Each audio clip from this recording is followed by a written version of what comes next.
गवारपति। एक गांव में एक सुखी परिवार रहता था।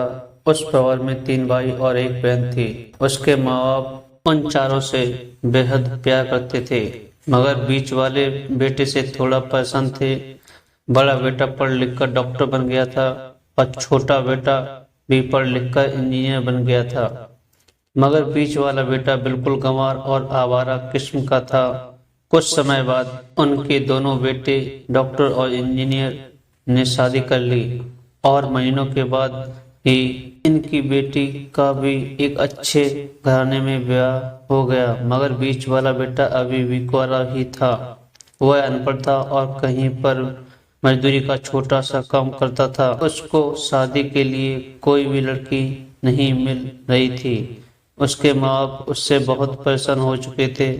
अब जब भी उसकी बहन अपने मायके आती तो वह अपनी डॉक्टर और इंजीनियर दोनों भाइयों से मिलती थी, मगर बीच वाले भाई से बहुत कम मिलती थी क्योंकि वह उसे ज्यादा पैसे नहीं दे पाता था। लेकिन फिर भी वह अपनी बहन से बहुत अधिक प्यार करता था। कुछ समय बाद उनके पिताजी की बीच वाले बेटे की बिना शादी किए बिना ही मृत्यु हो गई।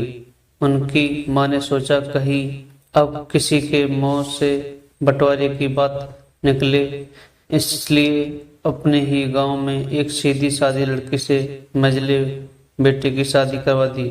शादी होते ही न जाने क्या हुआ, अनपढ़ बेटा मन लगाकर काम करने लगा और पहले से कहीं ज्यादा मेहनत भी करने लगा। अब कोई भी पुराना दोस्त उसको मटर गश्ती के लिए बुलाने आता तो वह मना कर देता। एक दिन उसके डॉक्टर और इंजीनियर भाई ने सोचा कि यह तो गंवार और अनपढ़ है, हम इससे कई ज्यादा पैसे कमा लेते हैं, इसलिए अब हमें बंटवारा कर लेना चाहिए। माँ के लाख मना करने के बाद भी दोनों बेटों ने बंटवारे की तारीख तय कर दी और उन्होंने अपनी बहन को भी बुला लिया।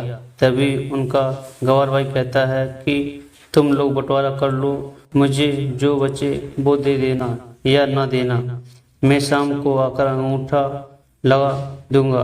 तभी उसकी बहन कहती है, अरे बेवकूफ, तू तो हमेशा बेवकूफ ही रहेगा, जमीन का हिस्सा तो आमने सामने बैठकर होता है। और उसकी माँ भी उसे काम पर जाने से रोकती है। उसी वक्त वकील भी वहां आ जाता है और कहता है कि आपका सारा हिस्सा मिलाकर 10 बीघा जमीन और 1 मकान है। अब यह बताओ किसको कितना हिस्सा देना है, मैं उसी हिसाब से कागज बनवा दूंगा।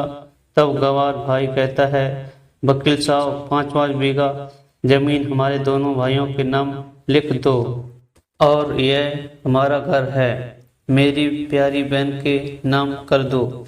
तब दोनों भाई पूछते हैं कि तू अपने हिस्से में क्या लेगा। गंवार भाई कहता है कि मेरे हिस्से में मेरी प्यारी माँ है। वह अपनी पत्नी की तरफ मुस्कुराते हुए कहता है, क्यों, क्या मैंने गलत कहा? उस गंवार और अनपढ़ की पत्नी अपनी सास से लिपट कर कहती है, माँ से बड़ी वसीयत क्या होगी मेरे लिए। उसी वक्त उसका गंवार पति भी अपनी माँ से लिपट जाता है। गंवार बेटे और बहू के प्यार ने जमीन जायदाद के बंटवारे को एक सन्नाटे में बदल दिया। तभी बहन अपने गंवार भाई के गले लगकर लिपट कर रोते हुए कहती है कि माफ कर दो भैया, मैं आपको सम्मान नहीं दे सकी।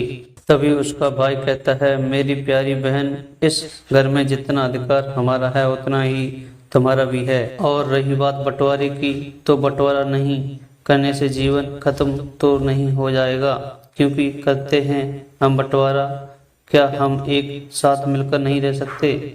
जैसे हम बचपन में मिलकर खेलते रहते थे, एक साथ मिलकर रहने को ही तो कहते हैं एक अच्छा परिवार। और उसके परिवार को संभालती है एक माँ। तभी उसके दोनों भाई भी बहुत शर्मिंदा होते हैं और वह बंटवारे के सभी कागज फाड़कर फेंक देते हैं और उस दिन के बाद से उनका पूरा परिवार खुशी खुशी एक साथ रहने लगा।